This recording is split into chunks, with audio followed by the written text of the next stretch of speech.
Olá, boa noite a todos. Começamos juntos mais uma semana com muita informação. Hoje é segunda-feira, 8 de novembro. Veja agora os destaques aqui no Segunda Edição.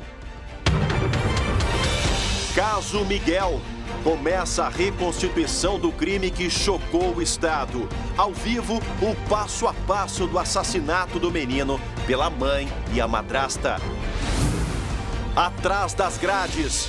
Polícia prende advogado suspeito de estuprar 3 crianças em Canoas. A sensação nossa é de alívio, que nós vencemos a primeira batalha, que nós estamos ainda na luta para que isso chegue ao final com justiça. Corrupção. Políticos são presos em Canela, na Serra Gaúcha. Saiba como eles desviavam dinheiro público para os próprios bolsos. É o combate à rachadinha e outros crimes. O SBT Rio Grande, segunda edição, começa agora e eu te convido. Vem com a gente.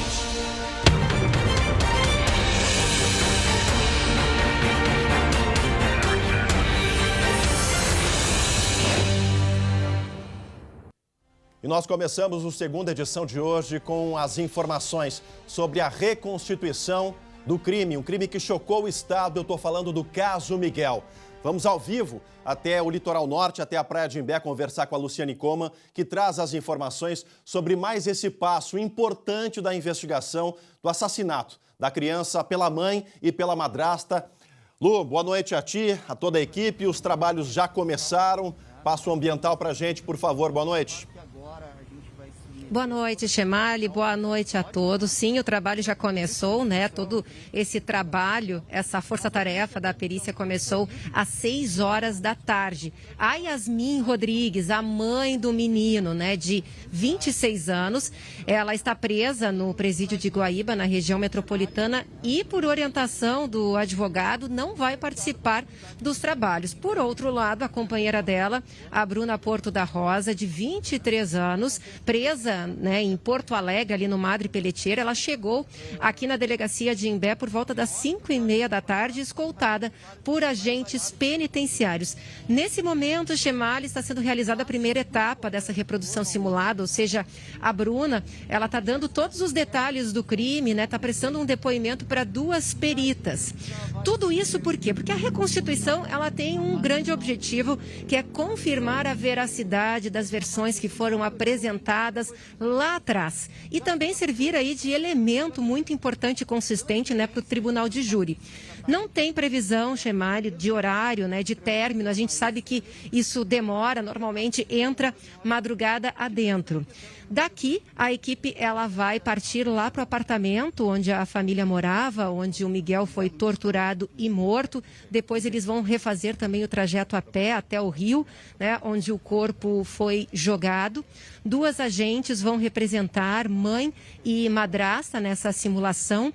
Um boneco com a mesma estatura, mesmo peso do garoto, sim, ele também será usado pelos agentes. E ainda a mala, aquela que foi utilizada, né, para transportar o corpo, também estará à disposição dos peritos. A Bruna, na verdade, ela nega a participação do crime, por isso que, inclusive, ela sempre aceitou fazer parte desse trabalho da perícia. No entanto, a gente sabe, o Ministério Público, né, denunciou ela e a companheira por homicídio qualificado, ocultação de cadáver e também de tortura. Lembrando que depois de 48 dias, o corpo não foi localizado, depois de 48 dias de buscas. Chemali, nesse momento ali atrás, a gente vê que começa a ter uma movimentação, porque a qualquer momento, essa primeira etapa, né, que é a do depoimento, vai encerrar e aí todo esse aparato policial, também da perícia, segue lá para o apartamento. A gente viu ali que começou uma movimentação, então a gente segue acompanhando por aqui. Tá certo, Lu. Obrigado pelas informações. Bom trabalho a toda a equipe da Luciane. A reportagem completa logo mais no SBT Brasil. Um caso que choca porque é um crime sem corpo. Agora, os relatos, tudo que a Polícia Civil descobriu, realmente foram comprovados, né? Essas provas, esses indícios, por conta do desaparecimento desse menino. Trabalho da perícia, os vídeos, agora uma história de amor que se ruiu por conta de um crime descoberto. não existe crime perfeito. A polícia vai aprofundar as investigações e essa etapa é importante também para o trabalho do Ministério Público. É uma segunda-feira agitada na área da segurança pública, porque a polícia também prendeu um outro crime que está sendo investigado, prendeu o advogado que é suspeito de abusar de pelo menos 3 crianças, isso aqui em Canoas, num condomínio fechado, aqui na região metropolitana. A gente vai para a redação agora falar com a Gabi Leirina, que acompanhou esse caso, conversa com a gente. O advogado acabou se entregando, Gabi, né, no domingo. Como é que foi essa repercussão depois do protesto, né, que foi feito na sexta-feira, minha amiga? Boa noite. Oi, boa noite, Chamali, para ti e a todos que nos acompanham. Outro caso de grande repercussão que nós estamos acompanhando passo a passo também, né, Chamali? Pois é, esse advogado acabou recebendo voz de prisão neste domingo. Ele segue alegando inocência, Chamali. Essas investigações da Polícia Civil iniciaram no início sob sigilo lá no mês de setembro. E as investigações ainda não encerraram, elas ainda seguem. Vamos ver os detalhes de como foi essa prisão a partir de agora na reportagem. César Augusto Guesvain, de 44 anos, já estava com a prisão decretada quando se apresentou à delegacia de Canoas na noite de domingo.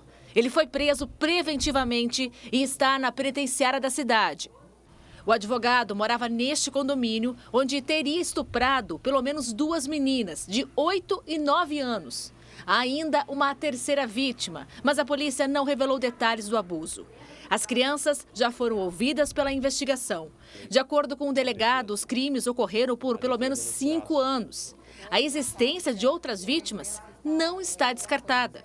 Todos os 3 são relatos de pessoas que não conversaram entre si sobre esse fato. E há detalhes nos depoimentos que impressam total veracidade a seu conteúdo. Um cartão de memória localizado na casa do suspeito e que teria imagens das vítimas desapareceu do material recolhido para a investigação.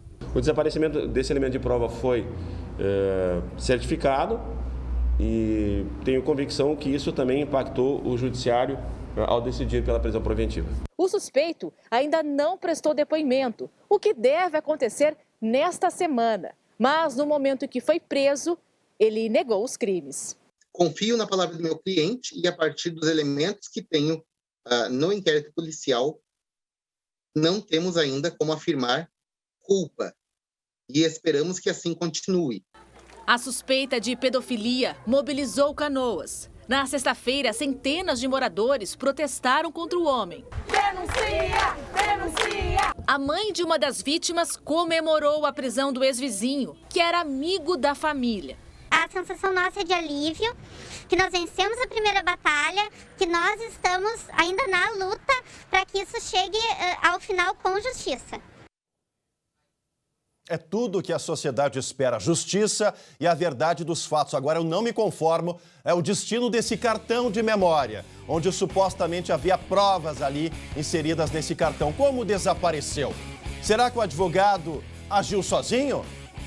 Será que o filho dele vai ser também levado a depor, confirmando as versões dos amiguinhos que supostamente seriam abusados pelo advogado? Isso a gente vai continuar acompanhando, porque é um primeiro passo da investigação, a prisão preventiva, e agora sim a justiça vai avançando, a Polícia Civil, Ministério Público, enfim, a perícia vai avançando para descobrir a verdade desse fato.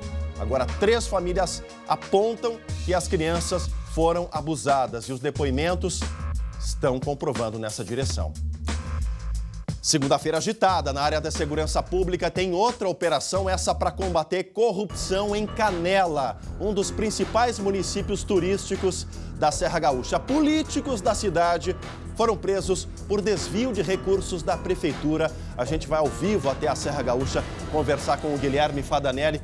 Meu amigo, acompanhou essa investigação, essa apuração, e tem gente graúda presa e preventivamente, né, Fadanelli? Boa noite. Tem sim, Chamali, boa noite. Além de políticos, servidores do município e empresários têm envolvimento em vários esquemas. 176 mandados de busca e apreensão foram cumpridos em Canela, Gramado, Novo Hamburgo, Canoas, Bom Princípio, além de Balneário Camboriú e Itajaí, em Santa Catarina. De acordo com a polícia, há indícios de falsificação de documentos e desvio de materiais de construção comprados para a reforma do Hospital de Caridade de Canela. Esses materiais foram encontrados no sítio de um ex-funcionário da prefeitura, que é dono de uma empreiteira. Também há suspeita de que empresas de fachada em nomes de laranjas combinavam orçamentos para obras da cidade para que sempre o mesmo grupo ganhasse as licitações. Os contratos passavam pelo presidente da Câmara de Vereadores, que era próximo desse empreiteiro aí do sítio. O esquema funcionava para todos os tipos de obras. Vamos ouvir o que o delegado nos contou hoje pela manhã. Os materiais que nós aprendemos deixam muito claro que o grupo, entre eles, combinava quais eram os valores dos 3 orçamentos, entregavam os 3 orçamentos de uma vez só. O participante muitas das vezes sequer sabia que tinha sua empresa envolvida naquela licitação, e aí com isso as verbas públicas eram canalizadas. 3 pessoas foram presas preventivamente. O presidente da Câmara de Vereadores de Canela, Alberi Gavani Dias, do MDB, o secretário municipal de obras, Luiz Cláudio da Silva, e o interventor do Hospital de Caridade, Vilmar da Silva dos Santos. Além disso, Chemali, foram afastados o secretário municipal de turismo, Ângelo Sanches Tuller, o subsecretário de obras, Osmar José Zangali Bonetti, e Denis Roberto de Souza, funcionário contratado como cargo em comissão. Esse cargo na pasta da Secretaria de Obras. O prefeito de Canela não está sendo investigado. Outros crimes, como a divisão de salários de cargos de comissão da prefeitura, as chamadas rachadinhas, e tráfico de influência em parques temáticos, também estão sendo investigados. A prefeitura disse que vai acatar as determinações da Justiça e colaborar com as investigações. O município também vai abrir um processo administrativo interno para investigar as denúncias. Já a Câmara de Vereadores afirmou que o Legislativo não está sob investigação, mas apenas o presidente da casa. Chemali. Tá certo, Fadanelli, obrigado pelas informações. É rachadinha para tudo quanto é lado, né, gente? Agora, o delegado Vladimir Medeiros é ponta firme, não vai deixar barato lá em Canela. E que vergonha se todos esses indícios de provas se confirmarem como verdadeiros aí para a cidade tão simpática, um povo acolhedor. Mas não dá para suportar esse tipo de coisa. Não dá, porque é imposto nosso, é dinheiro do contribuinte, um bolso de quem se utiliza de influência pública, de lobby, de tráfico de influência para tirar vantagem própria. Isso é uma vergonha de verdade. E tem mais paulada da polícia hoje. É uma segunda-feira agitada. 2 suspeitos de estarem envolvidos na morte daquele policial militar, o Lucas Oliveira, foram presos nesse fim de semana. É o destaque que abre o Giro de Notícias. As prisões aconteceram em Torres, no litoral norte. Com a dupla, a polícia encontrou uma arma e um veículo que podem ter sido usados na ação que resultou na morte do policial militar há uma semana no bairro Sarandi, em Porto Alegre. Uma pessoa foi presa pela Guarda Municipal suspeita de ter invadido e depredado uma escola de educação infantil na zona norte de Porto Alegre. O caso foi descoberto no sábado, quando a polícia foi acionada. As câmeras da escola Miguel Granato Velasquez flagraram o momento em que essa pessoa aparece derrubando as portas de vidro da entrada da escola. Depois, essa mesma pessoa aparece quebrando um vaso com uma planta. No corredor, um rastro de destruição. Cacos de vidro, terra dos vasos e estilhaços ficaram espalhados pelo chão. Nos banheiros, pias e louças quebradas. Os cabos de luz, internet e a fiação foram destruídos. A direção ainda não calculou o valor do prejuízo. Depois de uma colisão em um veículo, o carro onde estava uma noiva a caminho do altar foi parar dentro de um valão em Sapiranga, no Vale dos Sinos. Apesar do susto, nem ela, nem o motorista, que era o pai da noiva, se feriram com gravidade. E o casamento, marcado para o sábado, aconteceu. A polícia abriu investigação para apurar a autoria de um ataque a um micro-ônibus em São Leopoldo. No sábado, o veículo que partiu de Caxias do Sul, na Serra, levava um grupo de torcedores do Internacional para o Grenal em Porto Alegre, quando o motorista foi forçado a desviar o caminho por um falso agente de trânsito. Vândalos atacaram o grupo com pedras, paus e barra de ferro. 3 pessoas tiveram ferimentos mais graves e foram encaminhadas a um hospital. E ainda hoje, o futebol dentro de campo. Veja a repercussão da vitória colorada no Grenal.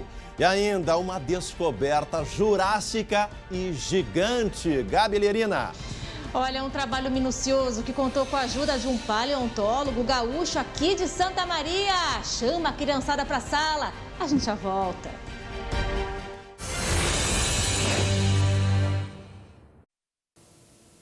Voltamos com a segunda edição para todo o nosso Rio Grande. Olha só, gente, amigo de verdade é aquele que chega para você e pergunta: como você está? O que você tem feito pela sua saúde? Pois a IBCM, que você já conhece daqui, conta com diversas especialidades médicas, além de terapias e odonto. E tudo sem coparticipação ou aumento do valor conforme a idade. E para você aproveitar desde agora, a IBCM está com a melhor condição, carência zero. Ou seja, você se associa e já pode utilizar toda a rede para consultas e exames, incluindo odontologia. Acabaram as desculpas para não cuidar da sua saúde. Esta é a melhor condição para você ter todos os benefícios do plano de saúde da IBCM desde agora. Mas aproveite logo, que é por tempo limitado. Chame no WhatsApp que está aparecendo aqui na tela, que a equipe da IBCM retornará a você. IBCM, o plano de saúde feito para o servidor público municipal e estadual. Agora o esporte, olha, o Grenal 4-3-4 foi do Inter. Só que mal deu tempo de festejar ou de esquecer o resultado, porque o Brasileirão continua e os times têm que voltar a campo. Se a situação gremista era ruim, ficou ainda pior depois do Grenal. Mas nada de jogar a toalha. Pelo menos é isso que pensa o técnico Wagner Mancini, que já sabe o que fazer. O Grêmio tem que voltar a vencer, ponto. E para isso a gente vai fazer o que for necessário. Mudança de peça, mudança de sistema de jogo, atletas que pisem mais na área, que tenham mais o desejo por fazer gol. Essa vitória precisa aparecer amanhã, quando o tricolor recebe o Fluminense na Arena. O Inter volta a campo na quarta, contra o Juventude. Enquanto isso, segue comemorando a vitória no Clássico. O grande objetivo era piorar a crise do rival. Olha o que o Moisés falou antes do jogo. Se der pra afundar, vamos afundar os caras hoje, vamos! Bora! Passado o Grenal, o Inter foca no objetivo de chegar à Libertadores, certo? Mais ou menos. Isso porque o Juventude também briga contra o rebaixamento. E se os colorados tropeçarem na Serra, complicam ainda mais a situação do tricolor. Em tom provocativo, o Tyson deu o recado. Arerê, se depender de mim vai estar na B. É a flauta dos colorados. O campeonato segue, a gente segue torcendo para que os dois permaneçam no topo e o Juventude também. Hoje foi dia de retorno às aulas presenciais de forma obrigatória em todo o Rio Grande do Sul, nas redes pública e privada. O decreto do governo do estado exige retorno presencial para os alunos da educação infantil, fundamental e ensino médio. Distanciamento entre as classes, uso de máscaras, higienização das mãos e ambientes ventilados são regras. Das quase 2.400 escolas da rede estadual, cerca de 25% não têm espaço para receber todos os alunos ao mesmo tempo, respeitando aí o distanciamento. Com isso, haverá revezamento das turmas nesses locais. Alunos com problemas médicos comprovados podem permanecer no ensino híbrido ou remoto. Amanhã a gente fala mais sobre o retorno das aulas presenciais aqui no nosso estado. E olha essa notícia. Um paleontólogo lá de Santa Maria ajudou na descoberta de um dinossauro gigante lá no Nordeste brasileiro. Um dos ossos encontrados, que seria um fêmur, tem 1,5 metro de tamanho. Olha só. Para mostrar o tamanho do osso, o paleontólogo Leonardo Keber, da Universidade Federal de Santa Maria, deitou-se ao lado do fóssil, descoberto em abril na escavação de uma obra em Davinópolis, no interior do Maranhão. A descoberta desse animal foi um tanto inesperada, né? Principalmente pela grande concentração de ossos de um mesmo animal, né? Então foram encontrados mais de 35 ossos bastante completos desse animal. Então uma coisa assim bastante não usual, digamos assim. Agora, o grupo vai tentar identificar as origens do animal. E olha, a gente encerra a segunda edição de hoje prestando uma homenagem a um querido colega, o jornalista e professor Flávio Porcelo. Porcelo faleceu neste domingo aos 70 anos, vítima da Covid-19. Mesmo vacinado, estava internado por complicações da doença desde o dia 30 de setembro. Professor de comunicação da URGS, ele trabalhou em diversos veículos de imprensa aqui no Rio Grande do Sul. No final dos anos 80, foi o repórter gaúcho do telejornal TJ Brasil, apresentado por Boris Casoy aqui no SBT. No mesmo período, apresentou o telejornal local aqui da nossa emissora no Rio Grande do Sul. Nossa solidariedade aos familiares, amigos, colegas, alunos e admiradores do professor Flávio Porcelo, e eu sou um deles. Me inspirou, um dos talentos que me inspirou a seguir o jornalismo. Muito obrigado, professor. A gente volta amanhã.